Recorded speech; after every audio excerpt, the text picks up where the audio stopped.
They have in mind giving everyone an amount roughly equal to $10,000 to $12,000 a year. So often they say $1,000 a month. Sometimes it's $10,000 a year, which is $833 a month.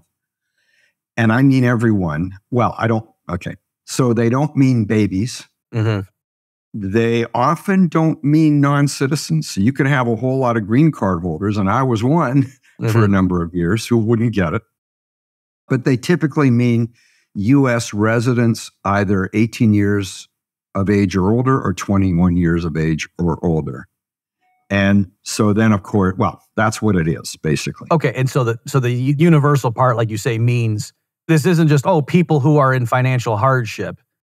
Right. That's what the universal is covering. So, this is just a flat thing, whether you're Bill Gates or a 19-year-old unemployed, single mother. Either way, they're getting the same dollar amount that's a, quote, basic income. That's right. That's right. And that's, by the way, what makes it so expensive. Oh, sure, obviously. So, but again, just to just make sure we understand what the proposal is. Facts. And so, is the idea that somebody could actually live on that if they had to? Is that what the basic income part means? I don't think so, because if you think of someone living alone on $1,000 a month, that's kind of hard to do. Mm-hmm. What you could imagine, say, is a few people living together. So let's say you have two people on $1,000 a month tax-free. That's getting a little more plausible. Mm-hmm. But the idea is to have some kind of basic income. And, you already asked a good question that I wish I'd asked some of these proponents, which is, well, if you admit it doesn't allow you to just, live on that, what's your other plan? And I don't know. Okay, so obviously, you and I are dubious about this, but let's give it its due. It's not merely left-wing progressives who typically favor, hey, they never met a welfare program they didn't like.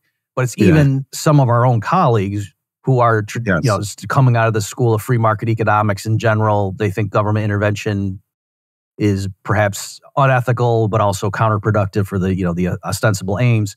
And yet, some of those people, even prominent ones, have come out at least in favor of some version of UBI, or if there are strings attached. So can you just explain that, that interesting quirk to this conversation, how there are some right-wing libertarian types? Michael Munger, whom I'm sure you know, maybe your audience knows. Matt Zwolinski, a philosophy professor at University of San Diego, who probably your audience doesn't know as much about. And an economist, I guess he's probably in his late 70s now, Ed Dolan, who has said things in favor of it. And so, so their argument typically is they want to replace virtually all of the welfare programs that are thought of as welfare. So, for example, they don't think of Social Security as welfare typically. Mm-hmm. They want to replace food stamps, housing subsidies, TANF, temporary assistance to needy families, and so on. And then, but if you do we'll get to the numbers in a few minutes, hopefully. But when you do the numbers, you still have a huge net increase in federal spending. Okay, but again, just before we get into the numbers, where they're coming from is they're saying, if we were starting from scratch, maybe we wouldn't propose this to be introduced as a brand new thing. But given the current hodgepodge, and then I know one of the arguments in particular is the incentive effect, that right now, if there's, quote, means-tested government assistance that says, if you're below a certain income threshold and you have kids, then the government's going to give you, money for women and infant with children, the WIC program, things like that they had. Because as a society, there's some single mother with 5 kids. We don't want the kids to go hungry. She should get enough to be able to go buy diapers and formula for the kid, that kind of stuff. But then the problem with that is that sort of locks people into a state of dependency, because on the margin, if they go out and earn an extra $10,000 a year by taking a job or a second job, depending on the situation, if that means their government support gets scaled back, it's almost like they're facing an implicit 60 or 70% income tax on that extra money there. So why would they go do that? Right, so or even higher. Whatever the numbers may be. But so they're just pointing out that there's a weird sort of trap under the current system, with means testing that it actually, it's like a steep climb to you have to make a lot more money in order for your after government assistance net take home to rise a lot. And so for people who, don't have a college degree or whatever, a lot of job experience, they can get stuck in this rut. Whereas the UBI, because it is flat, whether you're Bill Gates or, like you say, unemployed 19-year-old, you all get the same number each month. That means, if you go earn an extra $10,000, then, you're just facing normal income tax or whatever. You're not losing out on some of your government benefits. And so the idea is it allows people to climb out of a temporary downturn. Right. And there's a recent book, it was published in 2022 by Phil Graham, John Early, and that economist at Auburn, whose name I forget, that if they've got some amazing tables in there that show the first quintile, the lowest quintile of households, the second quintile, the third quintile, and how little difference there is in their income when you add not just earned income, which almost no one in the first quintile makes substantially, but also add all the government subsidies, all the government programs. So that makes the point about, these proponents often call it quite accurately a cliff, where you earn that extra dollar and you kind of fall off the cliff. And so there is a lot to that argument. Okay, so the logic from the free market types who are at least tepidly or with caveats in support of a UBI are saying, if we could replace all these other programs that are means tested and just get this flat universal program in place, that would be better off, because their argument is, you're still paying money to the people, but at least with the incentives changed, they're more likely to grow out of, the rut they find themselves in. And so that's where they're coming from. Yes. Can I ask you also, is this the same thing as Milton Friedman's negative income tax, or is this different?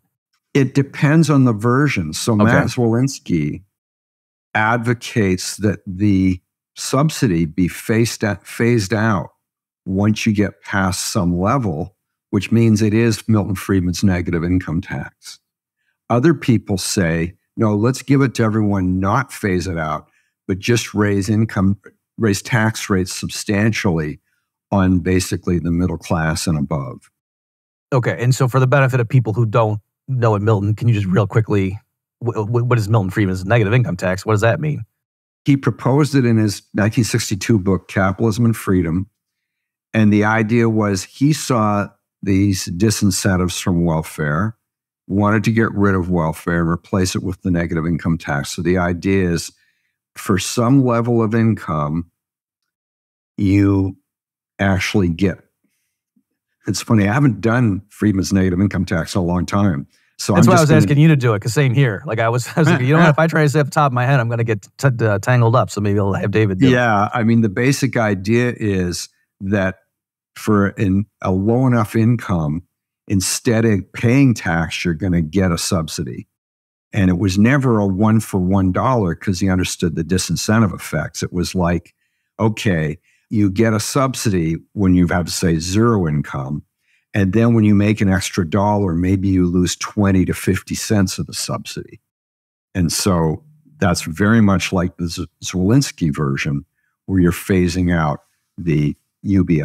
Okay, is it something like that? I mean, the numbers he proposed might be, but something like it's a flat income tax. So like, and the standard deduction is $10,000. So every dollar you make above $10,000, you pay 25% to the government, to the IRS. Like that. But then if you only make $9,000, it's not just that your tax liability is zero. It's like, oh no, actually the IRS now owes you $250. Right. It's something like that, where it's like this, like the that, marginal thing you face is just the same implicit tax rate as someone who's paying in. It's just the flip side. If you're below the threshold, then they owe you. Right. Okay. Right. And again, folks, the reason economists are so interested in this is we worry about incentives, and you don't want there to be a situation where somebody who makes a little bit of money, if they end up and go and triple their income, but they start at a low level, because then they forfeit all of the Obamacare subsidies for health insurance, and maybe you get breaks, you can stay in public housing if you make below a certain amount, so you qualify for rent subsidies. There's lots of programs that are available where if you make below a certain level of income and have other qualifying criteria, you get implicit subsidies. And so if those go away when you make more money, for someone who's just getting out of that threshold, it's like you doubled your income and your lifestyle is exactly the same. And so then why would you kill yourself going and getting a job at night and going to night school or whatever? You got 5 kids at home. Why would you do that if it doesn't sell? That's the issue. Okay. Yes. Right. So if that's the... Oh, I remember, by the way, the name of the third author, Robert Eklund. Oh, okay. Yeah. Of that book. Yeah. And I really recommend if viewers get a chance, they take a look at that book. Or Okay, if they don't want to do that, take a look at my review of the book, which I think hits all the highlights. Okay, yeah. Well, and we'll link to that, of course, folks, at the show notes page for this episode. And just to be clear, David, they weren't in favor of UBI. They were just talking about the disincentives to earning more income. They were talking about disincentives. Okay. I mean, they would like to scale back the welfare state in order to have better incentives. Right. Okay.